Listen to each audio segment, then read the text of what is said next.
As 4 estações da vida.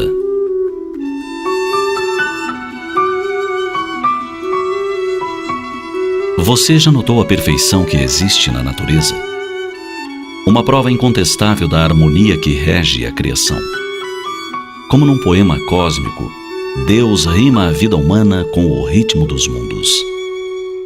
Ao nascermos, é a primavera que eclode em seus perfumes e cores. Tudo é festa. A pele é viçosa, cabelos e olhos brilham, o sorriso é fácil. Tudo traduz esperança e alegria. Delicada primavera, como as crianças que encantam os nossos olhos com sua graça. Nessa época, tudo parece sorrir. Nenhuma preocupação perturba a alma. A juventude corresponde ao auge do verão.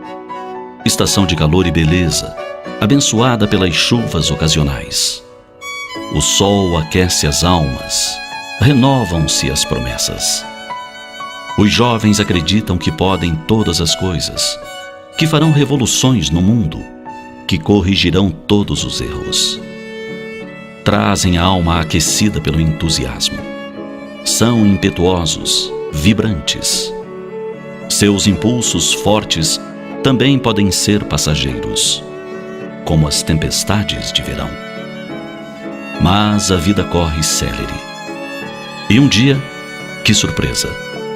A força do verão já se foi. Uma olhada ao espelho nos mostra rugas, os cabelos que começam a embranquecer, mas também aponta a mente trabalhada pela maturidade, a conquista de uma visão mais completa sobre a existência. É a chegada do outono. Nessa estação, a palavra é plenitude. Outono remete a uma época de reflexão e de profunda beleza. Suas paisagens inspiradoras, de folhas douradas e céus de cores incríveis, traduzem bem esse momento de nossa vida. No outono da existência, já não há ingenuidade infantil ou ímpeto incontido da juventude, mas há sabedoria acumulada, experiência e muita disposição para viver cada momento, aproveitando cada segundo. Enfim, um dia chega o inverno, a mais inquietante das estações. Muitos temem o inverno, como temem a velhice. É que esquecem a beleza misteriosa das paisagens cobertas de neve. Época de recolhimento? Em parte. O inverno é também a época do compartilhamento de experiências. Quem disse que a velhice é triste? Ela pode ser calorosa e feliz, como uma noite de inverno diante da lareira, na companhia dos seres amados. Velhice também pode ser chocolate quente, sorrisos gentis, leitura sossegada, generosidade com filhos e netos. Basta que não se deixe que o frio enregele a alma. Felizes seremos nós se aproveitarmos a beleza de cada estação. Da primavera, levarmos pela vida inteira a espontaneidade e alegria. Do verão, a leveza e a força de vontade. Do outono, a reflexão. Do inverno, a experiência que se compartilha com os seres amados. A mensagem das estações em nossa vida vai além. Quando pensar com tristeza na velhice, afaste de imediato essa ideia. Lembre-se que após o inverno surge novamente a primavera e tudo recomeça. Nós também recomeçaremos. Nossa trajetória não se resume ao fim do inverno. Há outras vidas com novas estações. E todas iniciam pela primavera da idade. Após a morte, ressurgiremos em outros planos da vida e seremos plenos, seremos belos. Basta para isso amar. Amar muito. Amar as pessoas, as flores, os animais, os mundos que giram serenos. Amar, enfim, a criação divina. Amar tanto que a vida se transforme numa eterna primavera.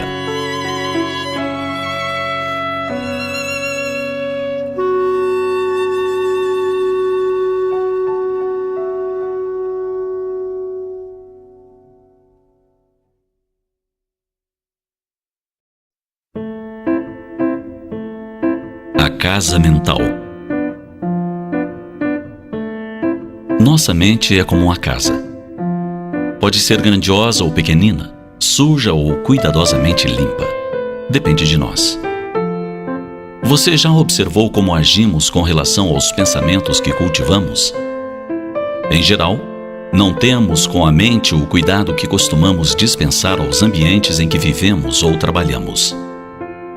Quem pensaria em deixar sua casa ou escritório cheio de sujeira, acumulando lixo ou tomado por ratos e insetos?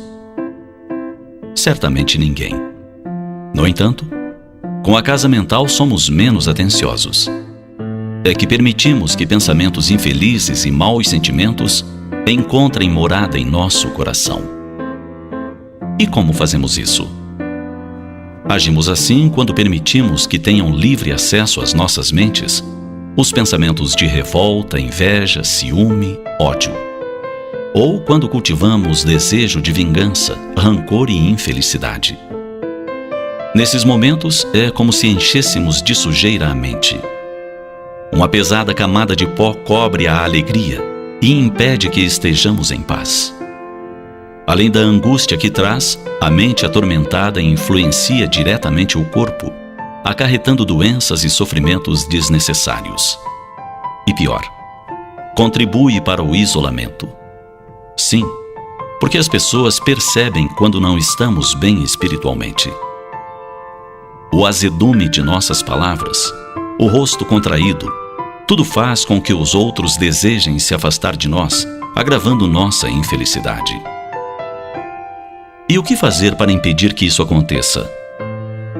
A resposta foi dada por Jesus: orar e vigiar. A vigilância é essencial para quem deseja a mente saudável. Nossa tarefa é observar cada pensamento que se infiltra, analisar a natureza dos sentimentos que surgem. E, principalmente, estar alerta para arrancar como erva daninha tudo o que pode nos prejudicar. Dado esse primeiro passo, que é a vigilância, é importantíssimo estar atento para a segunda recomendação de Jesus: a oração. Quando identificamos dentro de nós os feios sentimentos, as más palavras e os pensamentos desequilibrados, sempre podemos recorrer à oração. A prece é um pedido de socorro que dirigimos ao Divino Pai. Quando nos sentimos frágeis para combater os pensamentos infelizes, é hora de pedir auxílio a Deus. É tempo de falar a Ele sobre a fraqueza que carregamos ou a tristeza que nos abate. É o momento de pedir força moral. E o Pai dos céus nos enviará o auxílio necessário. Mas, de nossa parte, é importante não haver acomodação. É preciso trabalhar para ser merecedor da ajuda que Deus nos manda. Como fazer isso? Contrapondo a cada mau pensamento os vários antídotos que temos à nossa disposição: as boas atitudes, o sorriso, a alegria, as boas leituras. Em vez da maledicência, a boa palavra, as conversas saudáveis. No lugar da crítica ácida, optar pelo elogio ou pela observação construtiva. Se surgir um pensamento infeliz, combatê-lo com firmeza.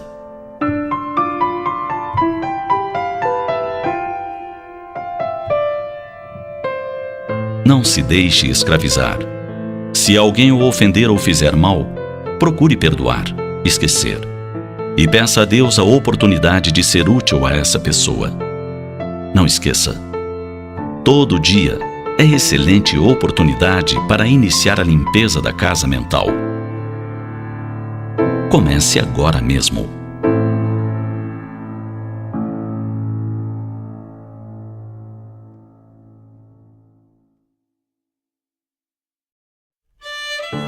A sabedoria de envelhecer.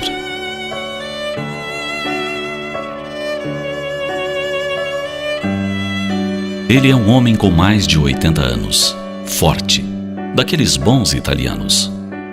Um exemplo de saber envelhecer. Ele já se deu conta há muito tempo que o vigor da juventude o deixou. Mas isso não quer dizer que se acomodou. Faz tudo o que o corpo ainda lhe permite. Até há pouco tempo dirigia seu carro e em determinadas épocas tomava da esposa, dizia em té para os filhos e netos e saía viajar. De cada vez um local diferente. Vamos conhecer tal lugar? Perguntava para a esposa cuja idade beira a dele. Quer dizer, perguntava por perguntar, porque a senhora também disposta sempre concordava. Fechavam o apartamento e lá iam para uma estância, uma estação de águas, um hotel-fazenda. Há pouco completaram suas bodas de ouro e os filhos promoveram uma grande festa. Ele compareceu no mais belo e alinhado terno, bigodes aparados, cabelo branco bem penteado e a seriedade, disfarçando a emoção. Ela, num lindo vestido longo, azul turquesa, encantando os olhos dele, como se fossem os anos primeiros de convivência. Recentemente, amigos de ideal espírita decidiram por prestar-lhe homenagem pelos anos de dedicação à causa. Pelo seu pioneirismo, alçando a bandeira da doutrina espírita em terras onde apenas despontava, tímida. De imediato, sua memória e sua ética foram ativadas. Por que eu? Antes de mim, houve quem fizesse muito mais do que eu, e melhor. E recordou do amigo por cujas mãos conheceu a doutrina espírita, e esteve presente para a entrega da homenagem. Naturalmente, ele também foi homenageado. Emocionado, agradeceu, dizendo não merecer, porque dizia, da doutrina espírita recebera o melhor. Ele era, portanto, um devedor.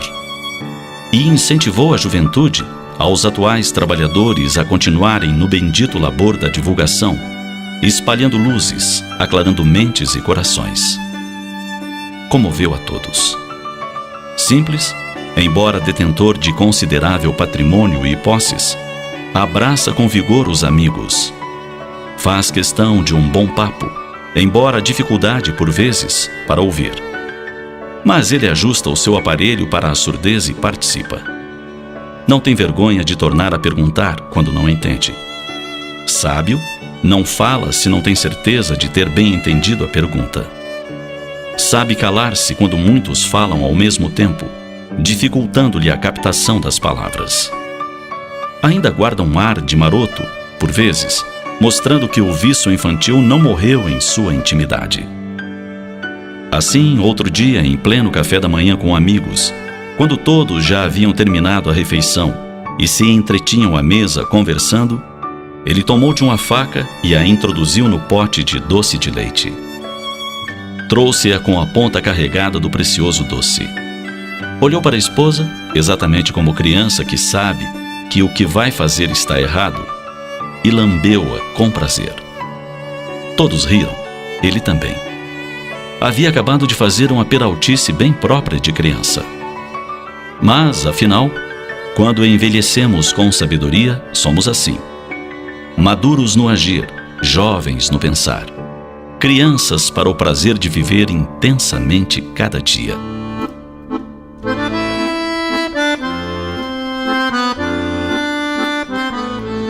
Pessoas frívolas que somente valorizam o exterior temem envelhecer. Pessoas ponderadas envelhecem sorrindo. Sabem que o vigor da juventude é passageiro e aproveitam a madureza dos anos para semear sabedoria e colher venturas. Venturas por ter educado filhos para o bem e para o amor. Por ter cultivado o afeto no matrimônio. Por ter construído amizades sólidas, independentes de idade, raça, cor, nível social. Aprendamos com quem sabe envelhecer.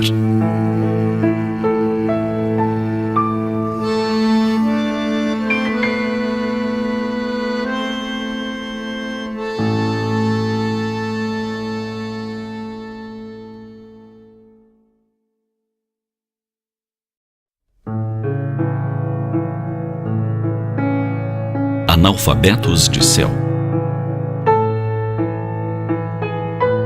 Numa escola de ensino fundamental, uma menina de 7 anos faz um desenho de uma paisagem com tintas coloridas. Era a tarefa do dia na aula: pintar um lugar onde eles gostariam de estar. A menina se esmerou com a palheta de cores e produziu empolgada sua obra de arte. Ansiosa, levantou-se da cadeira e foi mostrar à professora. Ao ver a pintura, a educadora notou algo estranho já de súbito. Disse baixinho muito bem para incentivar a criança. Fez um carinho e pegou o desenho em mãos. Os trabalhinhos seriam expostos no outro dia no mural da escola. No intervalo para o lanche, a professora não se conteve. Pegou o desenho e foi mostrar às outras que se encontravam na secretaria da escola. Ela queria uma opinião sobre aquilo. Algumas delas eram mais entendidas em psicologia infantil e, quem sabe, poderiam ajudá-la a decifrar o que estava pintado ali. O que será que ela quis dizer com isso? Isso deve estar mostrando algum sentimento, algo que ela tem guardado? O que será? As amigas de profissão não souberam dizer. Algumas disseram que não era nada, que não deveria se preocupar, mas ela estava encafifada. Voltou à sala de aula e resolveu que, ao final do período, iria conversar com a menina e perguntar a ela o que significava. Chamou-a então com discrição à sua mesa e perguntou com a pintura na mão: "Querida, você pode explicar algo para mim?" A criança acenou com a cabeça. "Se o céu é azul, por que você desenhou um céu cor-de-rosa?" "Mas o céu não é azul, professora", respondeu ela com educação. "Quem diz que o céu é azul é analfabeto de céu. Ontem, no final da tarde, o céu atrás de minha casa estava assim, rosa. Esses dias vi um céu laranja. À noite ele é sempre preto ou azul escuro, mas de dia ele pode ser cinza claro, cinza escuro, vermelho. Sabe, uma vez vi uma tempestade tão grande no céu que ela chegou a pintar o céu de verde. Não é todo mundo que acredita, mas eu vi, era verde." A menina fez um verdadeiro discurso sobre as cores do céu, deixando boquiaberta a professora desatenta. Ela nunca havia parado para pensar nisso. Aceitou tão facilmente a verdade, o clichê de que o céu é azul, que acabou esquecendo a variedade de cores possíveis no zimbório terreno. Percebeu então como as crianças têm uma sensibilidade admirável e que muito tinha a aprender com elas. Com certeza, na próxima vez, antes de achar que possa existir algum problema numa criança, iria se analisar para perceber se não era sua sensibilidade que precisava de escola.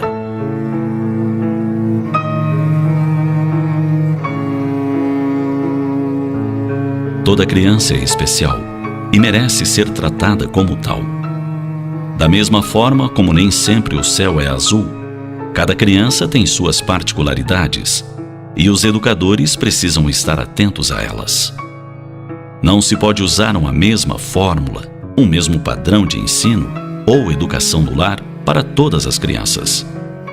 Faz-se necessário ajustes, adequações, atenções individualizadas. Todo o céu é belo, mesmo sendo amarelo, rosa, vermelho ou negro.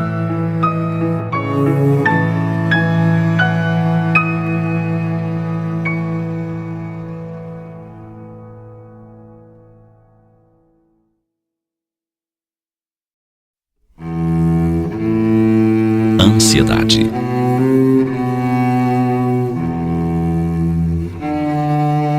As mãos suam, o corpo treme, a respiração fica ofegante. Uma sensação de náusea e aquela palpitação inegável no coração. Todos estes são sinais de um dos males modernos, a ansiedade. A vida nos dias de hoje é repleta de cobranças. No trabalho, na família, nas relações sociais. A cada dia estamos mais cheios de tarefas, compromissos, pendências. Uma lista enorme de coisas a fazer. E nem sempre o tempo é suficiente. Vem então a sensação desagradável de ter de fazer mais coisas do que damos conta. É comum ouvirmos as pessoas se queixando: tenho tanto a fazer e gostaria apenas de dormir, de ficar com minha família, de assistir a um bom filme, de brincar com meus animais de estimação. Por outro lado, as exigências da vida moderna nos obrigam a fazer cursos, a aperfeiçoar os conhecimentos. É a era da informação. Como conciliar tudo isso com o natural desejo de se instruir, melhorar de vida, aproveitar oportunidades, evoluir? O caminho do equilíbrio é a solução. É natural desejar o progresso e o aperfeiçoamento, tanto nos campos ético-moral como intelectual. É da natureza humana estar em permanente aprendizado, adquirindo conhecimento e agregando valor à sua bagagem cultural. Mas o grande problema de nossos dias é a ausência de limites. Estamos cada vez mais comandados pelas pressões externas, subjugados pelas imposições dos diversos grupos sociais. Raras vezes pensamos por nós. Não costumamos refletir sobre o que realmente nos interessa. Em geral, tomamos decisões sob extrema pressão. Resultado: desejamos fazer de tudo um pouco. Queremos ler tudo. Não desejamos nos chamem de desinformado. E a consequência imediata é o estresse.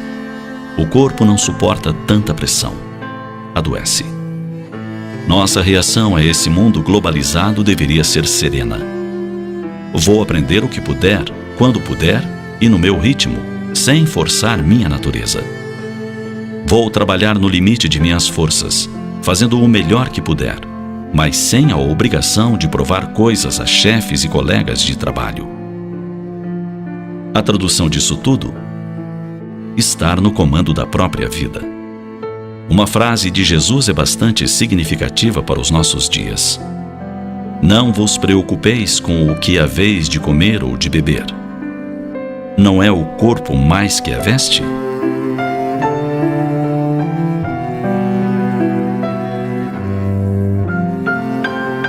Se você acredita em Deus, tenha em mente que você jamais estará desamparado.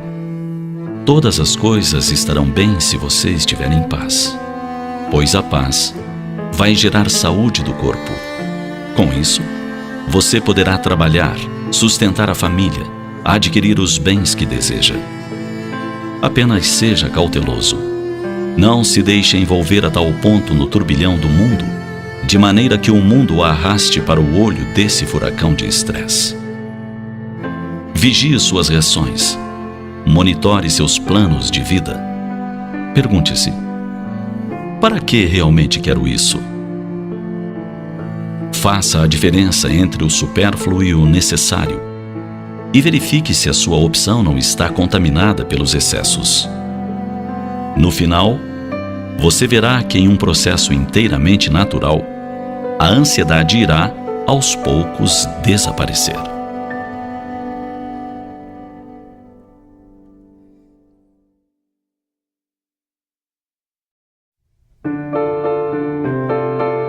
As decepções e a bondade divina.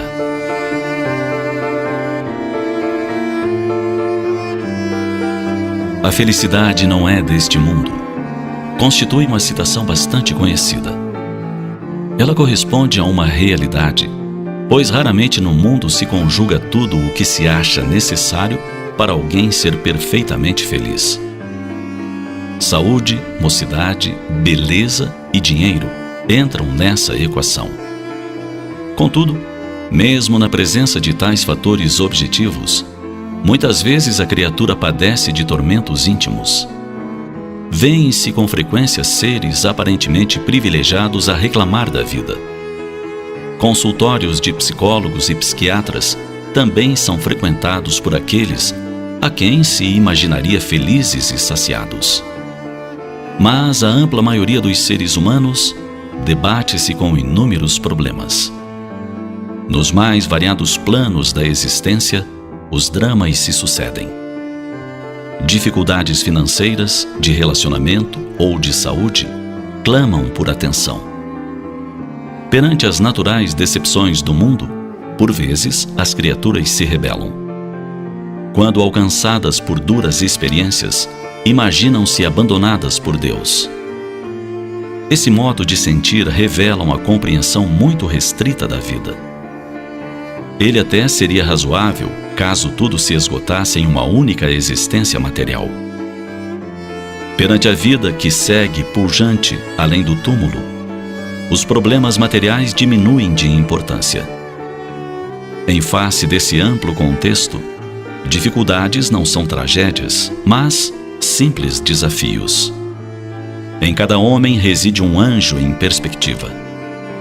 Ele é brindado com as experiências necessárias para atingir o seu augusto potencial. As dores, por maiores que sejam, sempre passam. Mesmo uma enfermidade incurável tem o seu término. Após a morte do corpo físico, o espírito prossegue sua jornada. Se conseguiu passar com dignidade pelo teste, ressurge mais forte e virtuoso. Caso tenha se permitido reclamações e revoltas, terá de refazer a lição. Convém ter isso em mente ao enfrentar as crises da vida. Deus é um Pai amoroso e bom. Ele não se rejubila em torturar suas criaturas.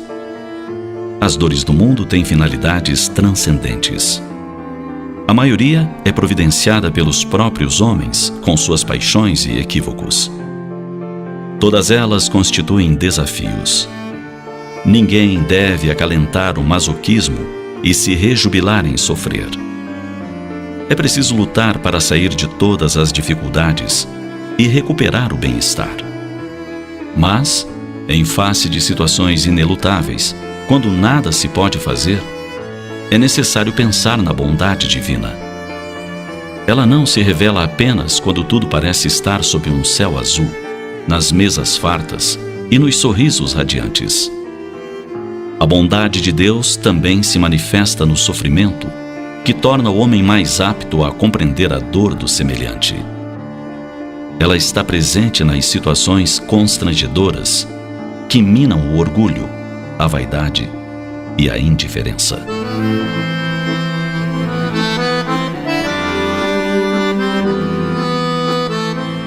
A vida na terra é passageira e se destina à melhoria de cada um. O viver terreno propicia resgate de equívocos do passado e preparação para etapas sublimes do existir imortal. Em um mundo material e ainda bastante inferior, os problemas e as decepções são inevitáveis.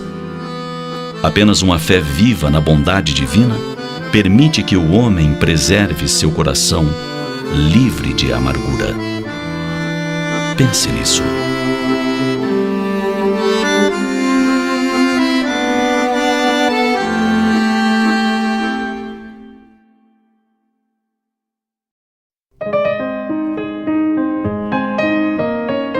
Iniciando um novo ano.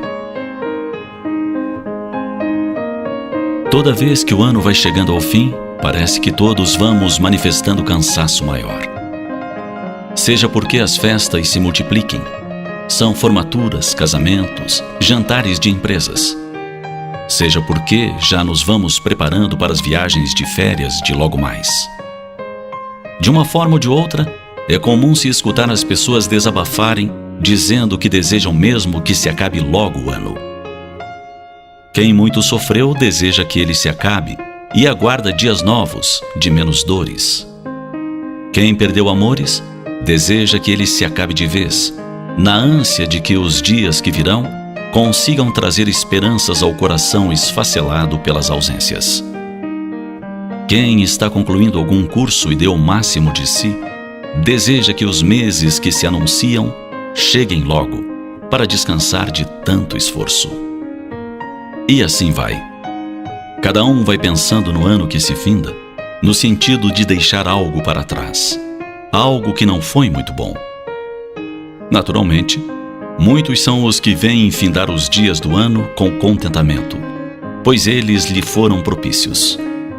Esses almejam que os dias futuros reprisem esses valores de alegria, de afeto, de coisas positivas. Ano velho, Ano Novo. São convenções marcadas pelo calendário humano em função dos movimentos do planeta em torno do astro-rei. Contudo, psicologicamente também nos remetem, sim, a um estado diferente. Como Deus nada faz em sua sabedoria sem um fim útil, também assim é com a questão do tempo como o convencionamos. Cada dia é um novo dia. A noite nos fala de repouso. A madrugada nos anuncia oportunidade renovada. Cada ano que finda nos convida a deixarmos para trás tudo de ruim, desagradável que já vivenciamos, permitindo-nos projetar planos para o futuro próximo. Por tudo isso, por esta ensancha que a divindade nos permite a cada 365 dias nesta terra, pense que você pode melhorar a sua vida no ano que se anuncia. Comece por retirar de sua casa tudo que a atravanca. Libere-se daquelas coisas que você guarda nos armários, na garagem, no fundo do quintal. Coisas que estão ali há muito tempo, que você guarda para usar um dia que talvez nunca chegue. Pense há quanto tempo elas estão ali. Meses, anos, esperando. São roupas, calçados, livros, discos antigos, utensílios que você não usa há anos. Libere armários, espaços. Coisas antigas, superadas, são muito úteis em museus para a preservação da memória, da evolução da nossa história. Doe o que possa e a quem seja mais útil. Sinta o espaço vazio, sinta-se mais leve.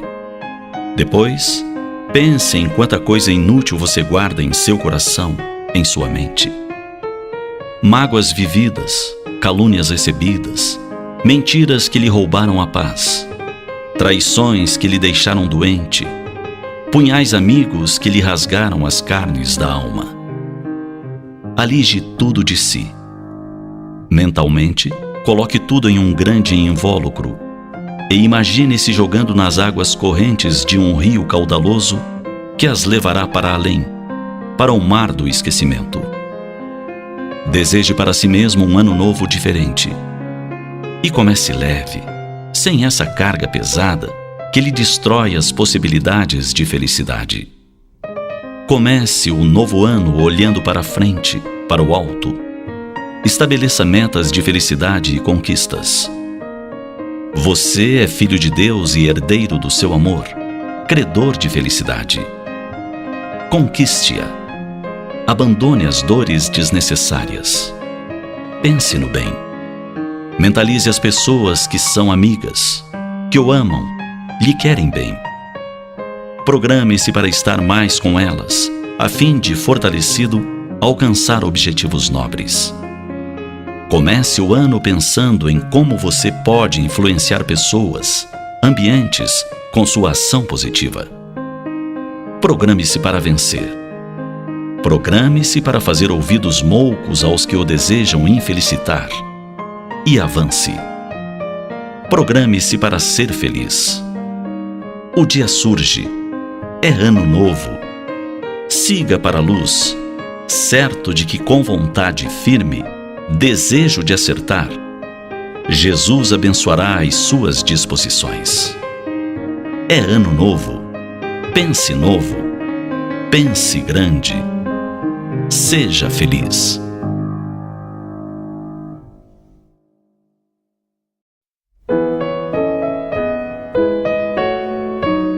Deus te abençoe, meu filho.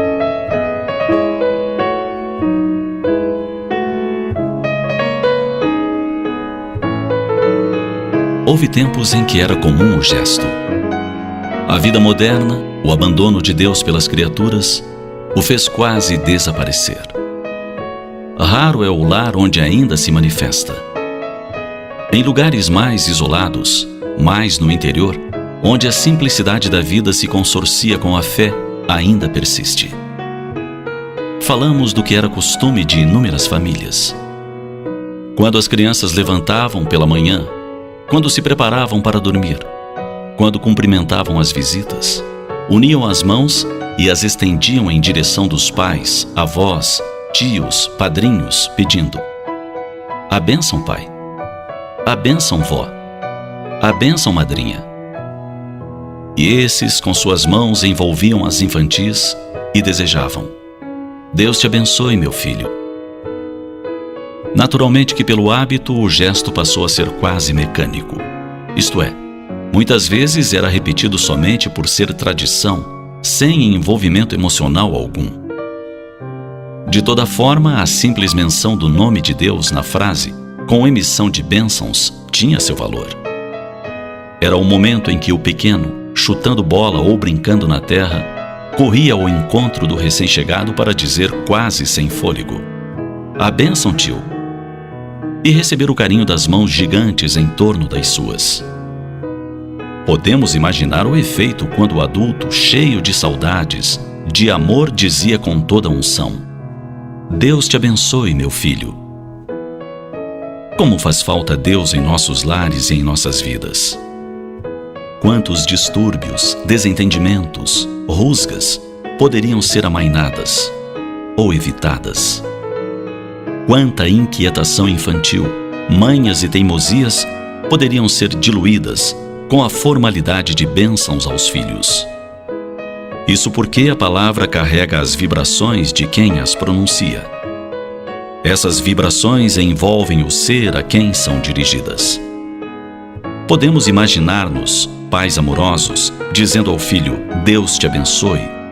O quanto de bênçãos a ele endereçamos. Podemos cogitar de que tantas vezes pronunciado o desejo, o mantemos envolvido em um halo de reconforto. As bênçãos de Deus, tão esquecidas e tão ao nosso alcance.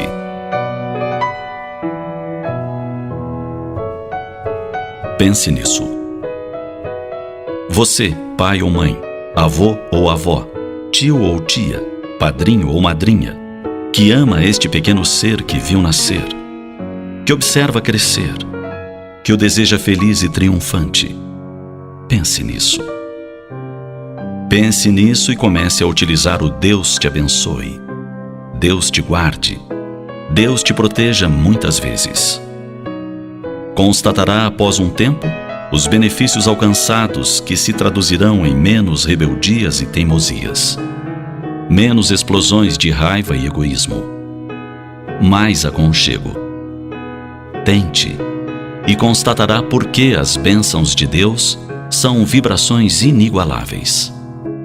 Como o sol que espanta o frio e ilumina o mundo, elas aquecerão o coração da sua criança, o seu também, e todos seremos muito mais felizes com as bênçãos de Deus.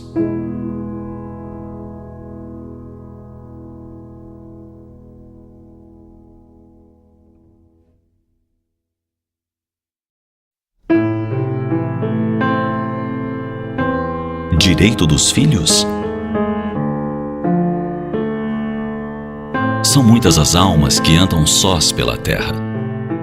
Corações que, depois de longa convivência amorosa, vêm partir o esposo ou a esposa rumo à espiritualidade.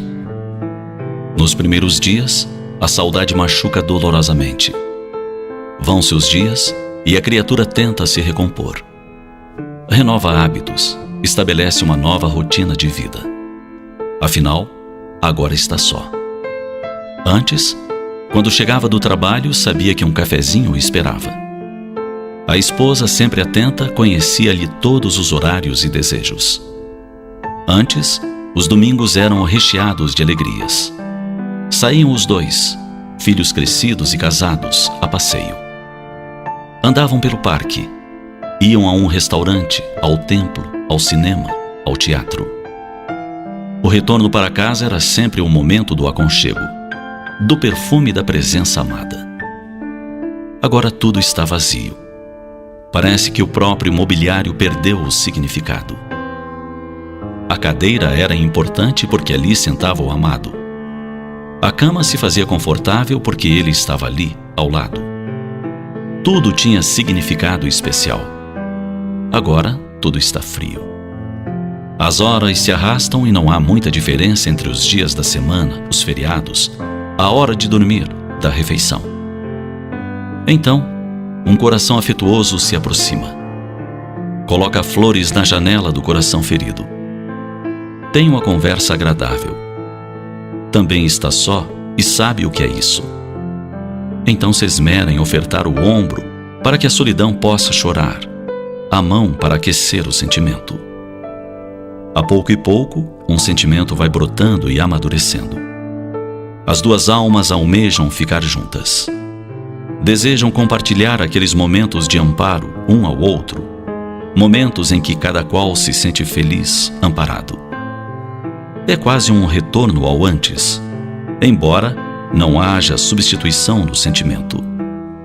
É uma nova perspectiva de vida, um amanhecer, um reinício. Florescem esperanças. O sorriso volta a enfeitar o rosto. As rugas da tristeza cedem espaço. E o casal se prepara para viver junto, casar-se. Nesse momento, os filhos de um e de outro se revoltam. Ninguém substituirá nossa mãe. Ninguém tomará o lugar de nosso pai. E quem disse que alguém toma o lugar de alguém? É uma outra pessoa, um outro viver. Filhos egoístas, os que assim se arvoram a impedir que o pai ou a mãe tenha uma nova oportunidade de viver com alegria. Afinal, nas noites de solidão, eles estão com o velho pai, ou se encontram em viagem com sua própria esposa e filhos. Quando as lágrimas brotam abundantes pela ausência tão sentida, eles estão ali para fazer companhia? Todos os dias? Todas as horas? Antes de ajustarem suas idas ao show, ao passeio, às férias, eles recordam de indagar se o pai ou a mãe gostaria de acompanhá-los? Ou mesmo, há lugar para ele ou ela? Sim, eles visitam o pai ou a mãe pela manhã do domingo, nas noites de sábado, telefonam, lancham juntos vez ou outra.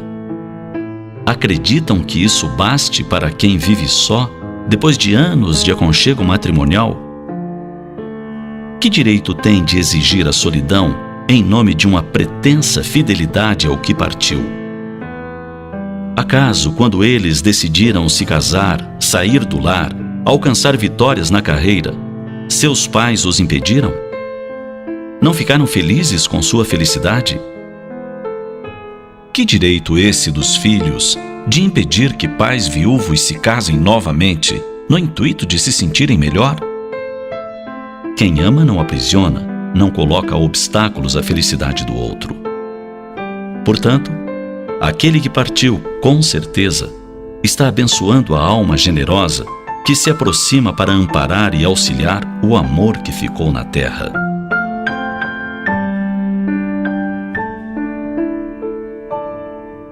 Por isso tudo, meditemos a respeito e refaçamos nossa forma de pensar, de agir, com esses nossos queridos pais maduros, idosos, velhinhos. Deixemo-los viver. Deixemo-los usufruir outra vez da felicidade conjugal. E veremos logo mais o riso voltar à face, a alegria de viver movimentar-se nas veias. Enfim, tudo voltar a ser motivo de vida. Pensemos nisso.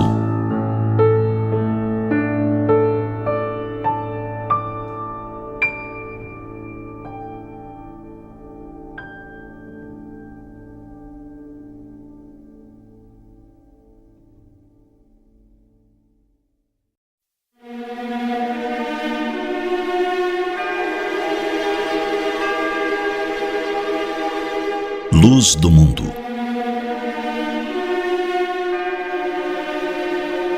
Jesus, o mestre dos mestres, tinha sempre palavras de estímulo aos que o seguiam.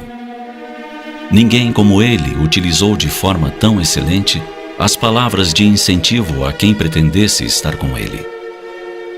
É assim que nos credencia a herdeiros do universo, pois que somos filhos do Pai que tudo criou. bem como nos chama de filhos da luz, ramos da videira, aqueles que podem fazer tudo o que ele fez e muito mais. De forma miúde, ficamos nos questionando a respeito de algumas de suas afirmativas. Por nos considerarmos tão pequenos, tão distantes da grandeza de que se reveste o Mestre de Nazaré, indagamo-nos se ele estaria certo ao nos ofertar tais credenciais. Filhos da luz? Nós, que nos sentimos ainda tateando em sombras densas? Andar no mundo como filhos da luz? Enquanto temos luz? De que luz dispomos? De que intensidade é nossa luz? Então nos lembramos do valor de um fósforo em plena escuridão. Quando a escuridão se faz porque a energia elétrica sofre uma pane, como a luz débil de um fósforo faz a grande diferença. Disse alguém que nos podemos considerar como um fósforo aceso. Sim, a chama não ilumina grande distância, mas faz a diferença entre a escuridão total e uma pequena claridade.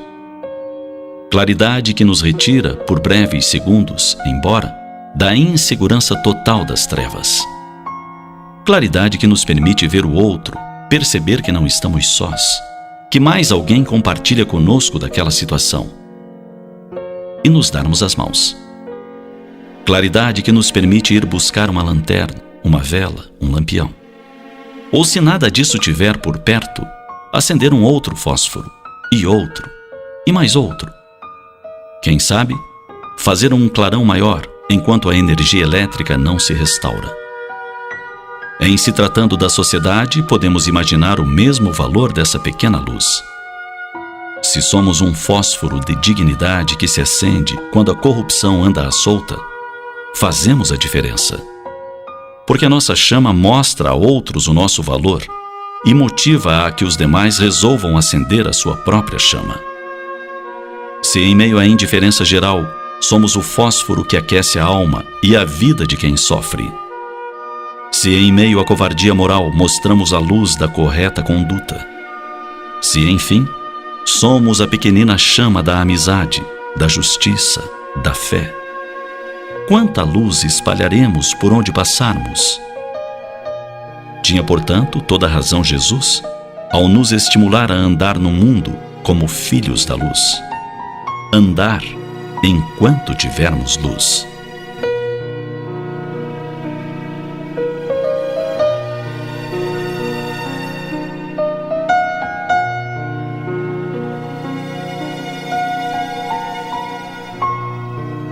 A luz ilumina onde se apresente e mostra cores onde somente havia trevas. Mostra pessoas onde somente havia solidão. Acena esperança onde graça a infelicidade. Pensemos nisso e atendamos ao incentivo do Mestre de Nazaré. Não nos preocupemos com a chama pequena, oscilante ou de duração rápida. Mostremos nossa luz, mesmo que somente seja para acender outra luz. Será a nossa contribuição para um mundo de alegrias, risos e cores que todos desejamos para nós, para nossos filhos, para as gerações futuras.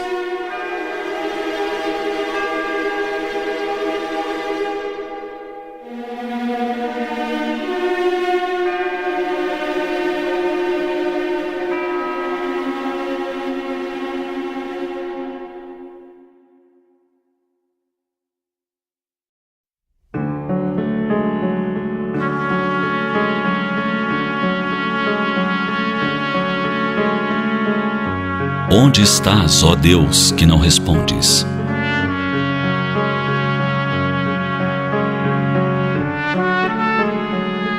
Assim, o poeta Castro Alves inicia seu poema Vozes da África. É o lamento do continente africano, vendo seus filhos serem levados como animais ao mercado de escravos. Deus, ó Deus, onde estás que não respondes? Em que mundo, em que estrela tu te escondes? Embuçado nos céus? Há 2000 anos te mandei meu grito, que embalde desde então corre o infinito. Onde estás, Senhor Deus? À semelhança dos versos do poeta, muitas vozes se ergueram quando aconteceu o 11 de setembro de 2001 para indagar onde estava Deus naquele momento. Por que permitiu que mais de 2.000 vidas fossem destroçadas naquela manhã? Por quê? Poder-se-ia perguntar ainda onde estava Deus quando fomentamos a Primeira e a Segunda Guerra Mundial. Quando foram eliminados 6 milhões de judeus em nome de uma imaginária raça superior. E quando empreendemos as cruzadas, levando à morte aqueles que eram qualificados de infiéis? E durante a Inquisição com tanta barbárie? E todos os dias, onde está Deus? Onde está Deus quando enganamos nosso irmão? Quando mentimos para conseguir favores que desejamos? Quando desonramos o lar com o adultério? Quando eliminamos a vida no ventre materno, porque não desejamos o filho em gestação? Onde está Deus quando deixamos nossos filhos à matroca, sem orientação, porque preferimos a acomodação? Onde está Deus quando, utilizando o poder que o mundo nos confere, ferimos pessoas, destruímos a honra de outras vidas? Onde está Deus quando levantamos as bandeiras da pena de morte ao nosso irmão, ou da eutanásia? Para todas as perguntas, a resposta é a mesma. Deus está dentro de nós, dentro de cada criatura. Soberanamente sábio, criou-nos a todos iguais, partindo de um mesmo ponto de simplicidade e ignorância. Criou os mundos para que neles trabalhássemos, utilizássemos nossas forças e crescêssemos em intelecto e moral. A ninguém concedeu privilégios. A todos concedeu a liberdade de pensar, de decidir, de agir, mas com a consequente lei de causa e efeito. Estabeleceu que a cada um será dado conforme as suas obras e que todos deverão chegar ao mesmo destino, não importa quanto demore, que é a perfeição. Ele nos permite a livre semeadura, mas estabelece que a colheita seja obrigatória.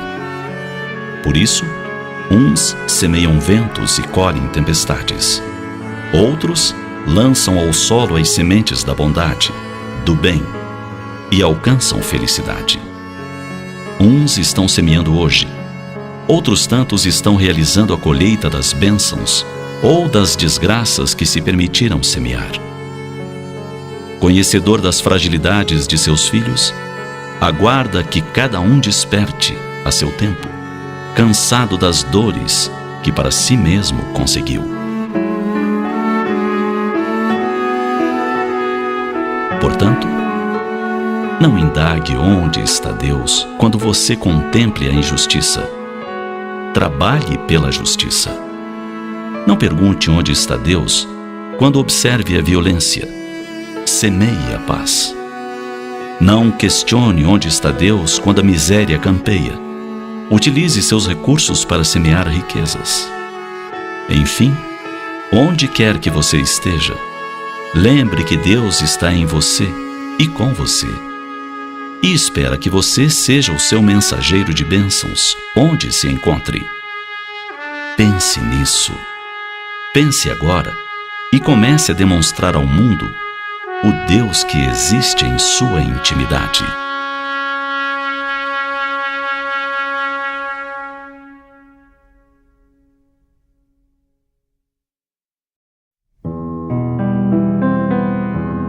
Os mortos vivem.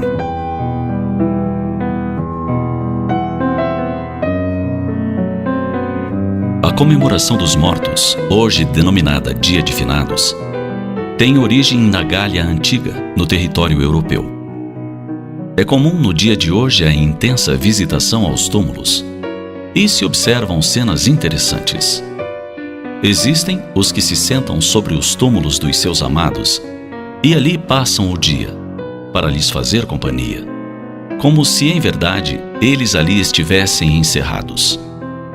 Outros lhes levam comidas e bebidas para que se alimentem, como se o espírito disso necessitasse. Outros ainda gastam verdadeiras fortunas em flores raras e ornamentações vistosas. Decoram o túmulo como se devesse ser a morada do seu afeto. Tais procedimentos podem condicionar o espírito, se não for de categoria lúcida, consciente, mantendo-o ligado aos seus despojos, ao seu túmulo. Como cristãos, aprendemos com Jesus que a morte não existe. Assim, nossos mortos não estão mortos, nem dormem. Cumprem tarefas e distendem mãos auxiliadoras aos que permanecem no casulo carnal. Prosseguem no seu autoaprimoramento, construindo e reformulando o mundo íntimo na disciplina das emoções. E continuam a nos amar. A mudança de estado vibratório não os furta aos sentimentos doces, cultivados na etapa terrena. São pais e mães queridas, arrebatados pelo inesperado da desencarnação. Filhos, irmãos, esposos, seres amados. O vazio da saudade alugou as dependências de nosso coração e a angústia transferiu residência para as vizinhanças de nossa alma. É hora de nos curvarmos à majestade da lei divina e orarmos. A prece é perfume de flor que se eleva e funde abraços e beijos, a saudade e o amor. Para os nossos afetos que partiram para o mundo espiritual, a melhor conduta é a lembrança das suas virtudes, dos seus atos bons, dos momentos de alegria juntos vividos. A prece que lhes refrigera a alma e lhes fala dos nossos sentimentos.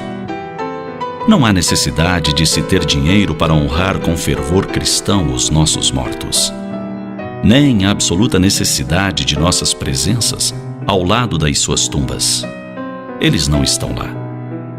Espíritos libertos vivem no mundo espiritual, tanto quanto estão ao nosso lado muitas vezes, nos dizendo da sua igual saudade e de seu amor.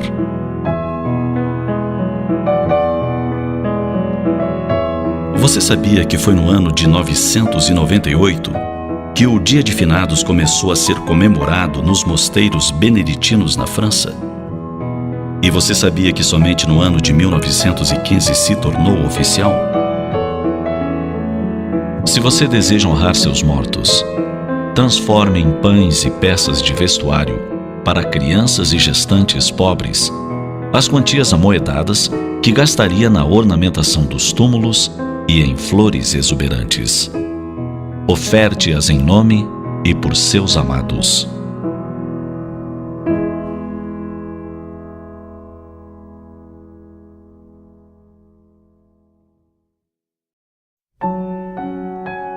Relações banalizadas. No mundo moderno, as comunicações operam-se com grande rapidez e eficiência. Internet, televisão e cinema constituem instrumentos de difusão de informações e modos de vida. Graças a eles se tem notícia do quão liberais estão os costumes. Valores tradicionais são colocados em xeque. A educação baseada na proibição dá mostras de estar para desaparecer. Os jovens exercitam a sexualidade cada vez mais cedo. Tabus caem e nada mais parece errado. Segundo uma concepção que se generaliza, o importante é ser feliz. Essa felicidade é identificada com a realização de sonhos e a obtenção de prazeres. Entretanto, a vivência dessa nova cultura não parece proporcionar paz e plenitude. Problemas psicológicos como depressão e ansiedade se alastram. A troca constante de parceiros traz vazio e insatisfação. Uma série de relações sem profundidade em nada contribui para o amadurecimento afetivo. A ausência de compromisso sério torna banais os relacionamentos. Em clima de banalidade, é impossível surgir uma afeição genuína e profunda. A qualquer sinal de dificuldade, o rompimento surge como uma opção simples e fácil.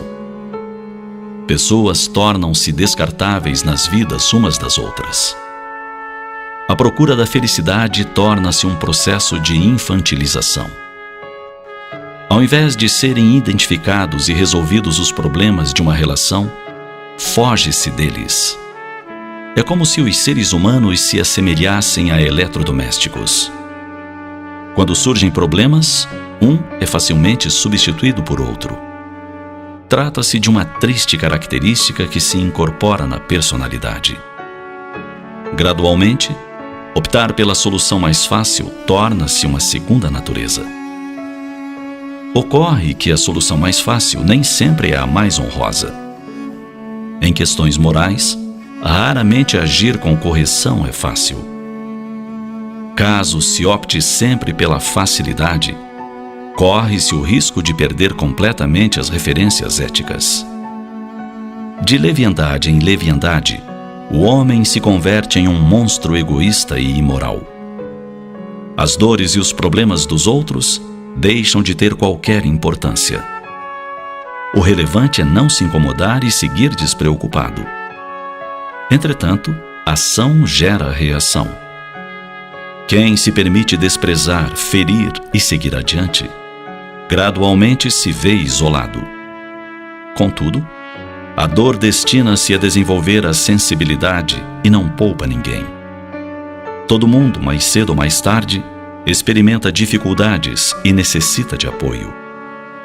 Em épocas difíceis, de dor e desolação, um ombro amigo é um tesouro de inestimável valor. Ciente disso, não se negue a apoiar quem precisa de você. Não banalize suas relações e nem imagine que as pessoas são descartáveis. Não tenha como meta de vida a despreocupação. Descubra a aventura de estabelecer vínculos afetivos sólidos e profundos. Permita-se partilhar os problemas dos outros.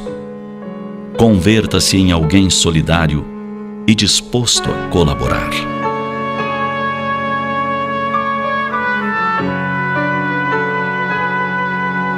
Quando surgirem problemas em uma relação, resolva-os como adulto que é.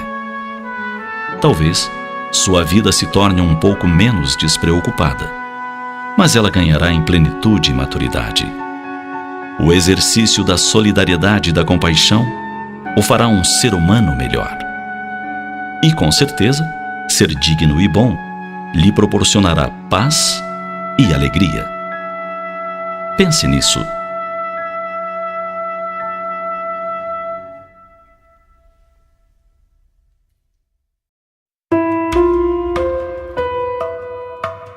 Os pais envelhecem.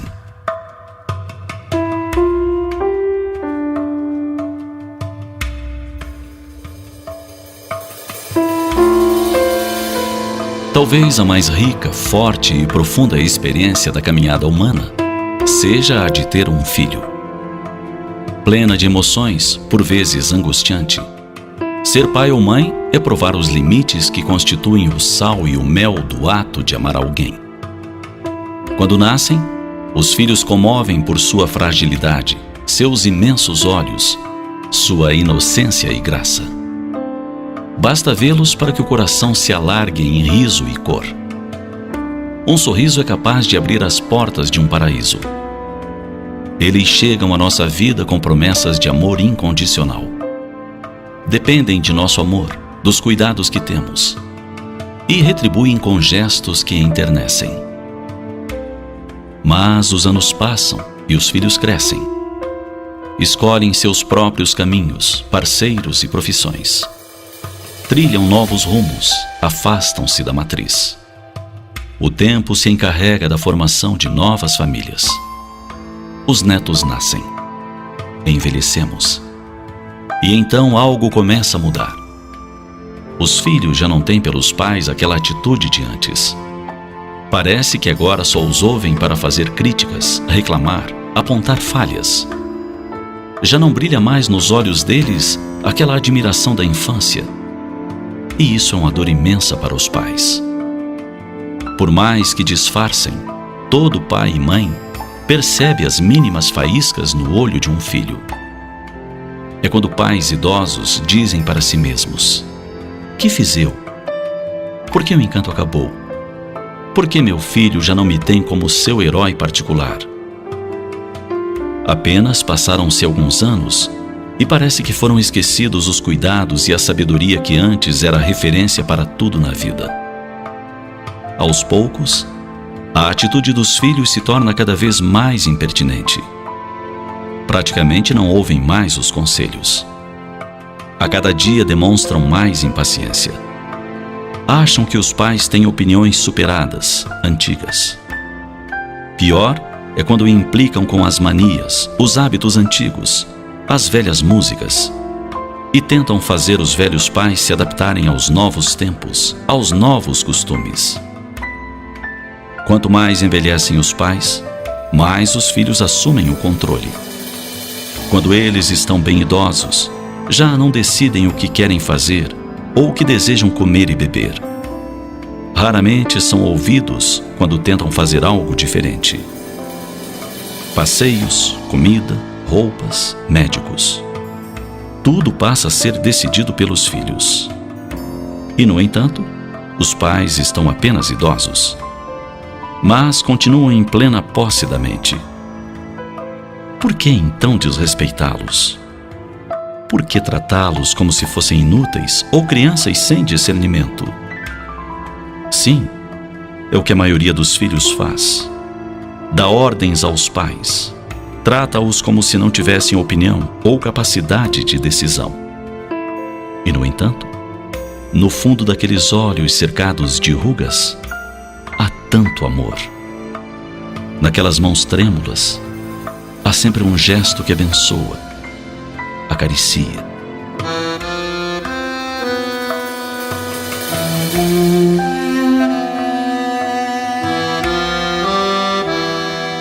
Pense nisso.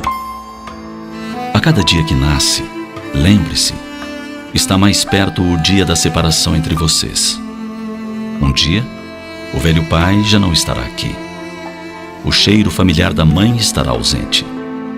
As roupas favoritas para sempre dobradas sobre a cama, os chinelos em um canto qualquer da casa. Então, valorize o tempo de agora com os pais idosos. Paciência com eles quando se recusam a tomar os remédios, quando falam interminavelmente sobre doenças, quando se queixam de tudo. Abrace-os apenas, enxugue as lágrimas deles, ouça as histórias, mesmo que sejam repetidas, e dê-lhes atenção, muita atenção e afeto. Acredite, dentro daquele velho coração brotarão todas as flores da esperança e da alegria.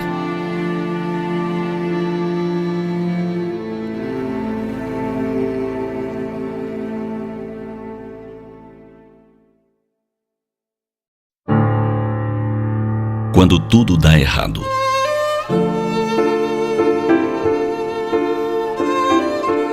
O que se faz naquele dia em que tudo parece dar errado?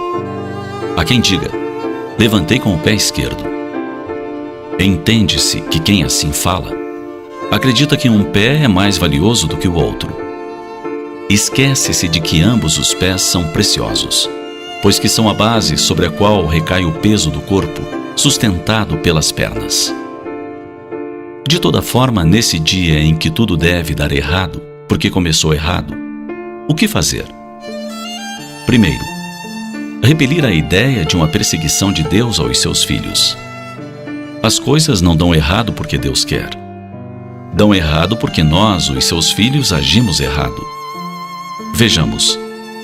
Você levantou pela manhã atrasado? De quem é a culpa? Não é do despertador que não soou o alarme, ou soou mais tarde. A questão é sua, porque quem programa as funções do aparelho é você. Portanto, não há por que se zangar. O que acontece em seguida, para o melhor ou para o pior, é sua decisão. Você pode levantar de um pulo, pôr-se em pé, sair às tontas do quarto e se bater na porta em um móvel. Pensasse que nada traria de volta os minutos passados, levantaria com calma e faria tudo com mais vagar. Quando você está com pressa e tenta fazer várias coisas ao mesmo tempo, tem muita probabilidade de algo desagradável acontecer. O leite transborda, sujando o fogão. Você se corta ao fazer a barba. O botão da camisa cai, pela violência que você usa tentando abotoá-lo. Enfim, a lista é quase interminável. E a culpa, com certeza, não é de Deus. Faça tudo com calma.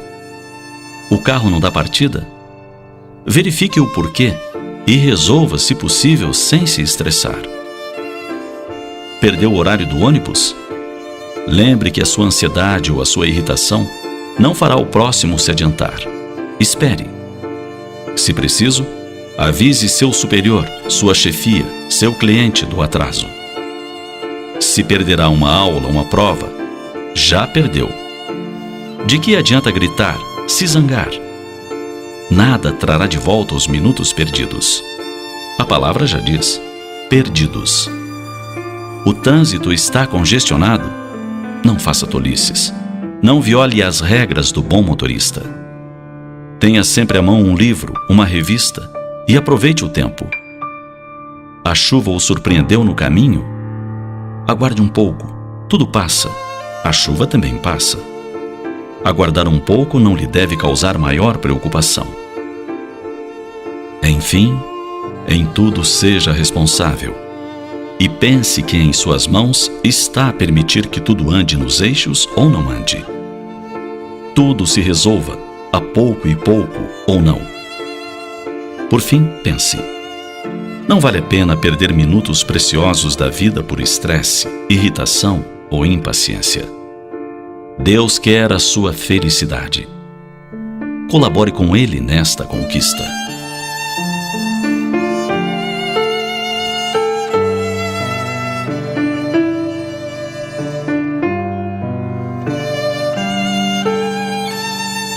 Tudo no universo traduz harmonia, precisão.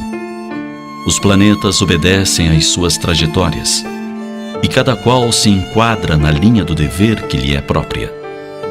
Os astros giram, as estrelas lançam sua luz ao espaço.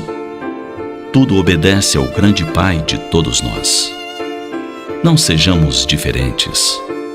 Harmonizemo-nos. Colaboremos com nossa própria felicidade. E pensemos a cada dia: hoje tudo vai dar certo, perfeitamente certo. Eu farei o possível para tudo acontecer acertadamente.